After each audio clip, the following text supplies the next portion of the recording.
Big Sur may be the first thing you think of when you hear Central California coast. But if you're planning a trip, the real heart of the region is the stretch between Pismo Beach and San Simeon. Here you'll find a road less traveled and one of the best vacation values in California. In this video, we'll tour the legendary Hearst Castle and Pismo, where you can still dig clam beds on the beach. We'll show you hotels that offer front row seats to the Pacific Ocean at last row prices.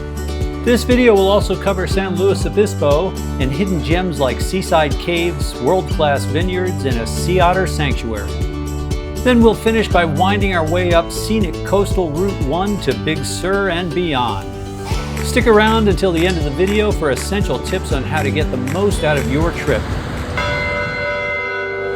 Hi, this is Peter, and you're watching Peter and Selena's Guidebook.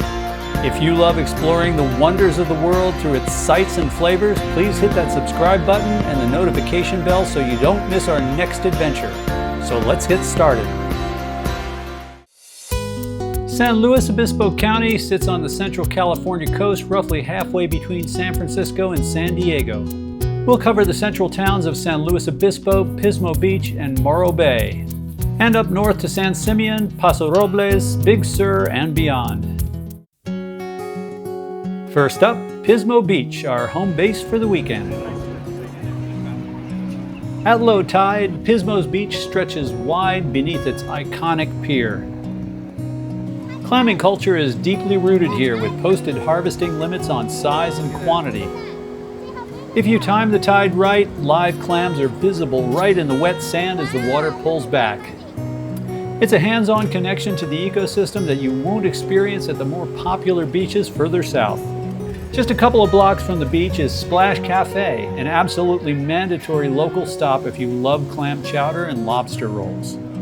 Then enjoy Pismo's laid-back coastal vibe with a stroll through its quaint downtown. For dinner with a view, Ventana Grill sits right on the bluffs above the ocean and serves up a mouth-watering selection of Latin-inspired coastal cuisine. The views from the dining room are easily some of the best on the Central Coast. Our hotel offered sweeping Pacific views from its perch atop the oceanfront cliffs of Shell Beach, Pismo's upscale neighborhood. The property's resort-style amenities include oceanfront pool, jacuzzi, full-service spa, fire pits, cliff-top walking paths, and easy beach access. Its amazing $300 price point has essentially disappeared from most beachfront resorts in California. The best hike in the area is Smuggler's Cove, an easy walk with an outsized payoff. Expansive coastlines, sea cliffs, and a cave that opens up to unobstructed Pacific views that many visitors miss. Near the cave entrance are cave paintings, which are, to be accurate, perhaps less Altamira and more like spray paint mischief. It's a simple reminder that you're still in California and not on the north coast of Spain. About an hour north, the towers of Hearst Castle appear high above the village of San Simeon, where we pull off of Route 1 to check in for our tour of the estate.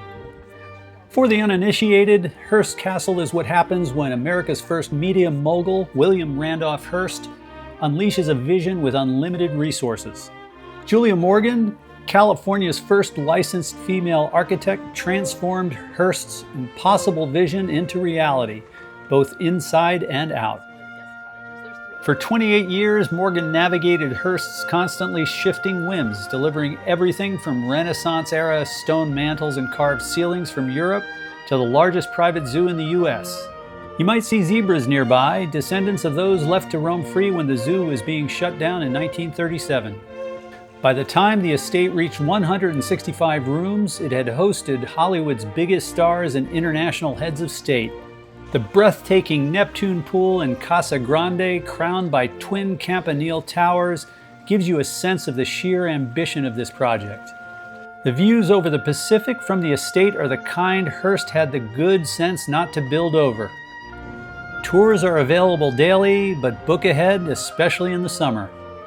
Continuing up north, the coastline becomes increasingly more scenic, and especially at Big Sur, which we'll cover in a few minutes.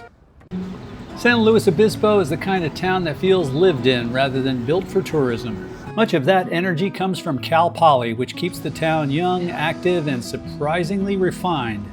It's the kind of place where parents drop off their kids for freshman year and find themselves returning every year long after graduation. At the center of town sits Mission San Luis Obispo de Tolosa, founded by Father Junipero Serra in 7072. It's the fifth in California's chain of 21 missions and one of the most architecturally distinctive. It's the only one with an L-shaped chapel, with its secondary nave nearly as large as the main structure. This mission is also credited with pioneering the red clay roof tiles that became the defining symbol of the California mission architecture. Today it still functions as an active parish church with a small museum in the original Padres' quarters and a gift shop that helps fund the mission's preservation.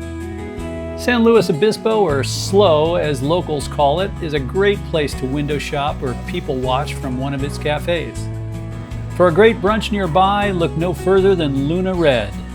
It has a large casual outdoor patio and offers well-executed Latin-inspired fusion that fits the town's refined but accessible character. Coastal Route 1 through Big Sur is to the California experience what Route 66 is to the American road trip. Tight curves, near vertical cliffs, and unbroken emerald Pacific views to the horizon. This is where the drive itself becomes the destination. It's roughly 2 hours north of Hearst Castle, but if you're serious about exploring Big Sur, plan to stay overnight. Accommodations range from campsites to two of the most storied luxury properties on the California coast. Post Ranch Inn, perched directly on the cliff edge above the ocean, offers views as breathtaking as its price. Set back from the ocean, Alila Ventana Big Sur trades cliffside drama for more secluded nature-wrapped views, still stunning from 1,200 feet up. A more affordable overnight choice only 30 to 45 minutes north of Big Sur is the Highlands Inn by Hyatt in Carmel, Highlands. This resort offers commanding views from its dining areas and guest rooms, but its most attractive feature is its location. The resort sits right next door to Point Lobos State Reserve, 15 minutes from Carmel by the Sea, and just 5 minutes from Garrapata State Park. Garrapata State Park is a 2,900-acre stretch of undeveloped coastline that marks the northern gateway to Big Sur. No services, no facilities, just ocean surf crashing on the rocks, bluff-top trails, and close-up Pacific views. A short trail off the highway leads inland to a hidden gem known as Calla Lily Valley. From mid-January through mid-March, thousands of wild calla lilies bloom along both banks of a creek that line this narrow canyon. And just a few steps toward the ocean, you can take a soul-healing stroll on an unspoiled, windswept beach. And finally, there are some bonus gems that you won't want to miss if your itinerary takes you through San Luis Obispo County. Paso Robles is one of California's premier wine regions. It features over 200 wineries, including my personal favorites in the area, Justin Vineyards and Dow Vineyards. Morro Bay is a quiet harbor town where you can stroll on its pier along the marina and see a 600-foot volcanic rock plug rising out of the bay. It's also a great place for a close-up view of sea otters, which are nearly guaranteed here. Oceano Dunes, just 10 minutes south of Pismo, is one of the only places in California where you can legally drive a vehicle on the beach. If you're renting ATVs, budget extra time for equipment fittings and mandatory safety briefings. They are very thorough. Summary and tips. If you're planning a drive between Northern and Southern California, Coastal Route 1 is an absolute must. However, be prepared. Highway 1 through Big Sur is prone to long-term road closures due to landslides. During our trip, a signal-controlled single lane held us up for 30 minutes, but it was well worth the effort. The stoppage allowed us to capture some nice late afternoon footage, so here's some of that. Use the link below to check Route 1 status on the Caltrans Quick Map before you leave.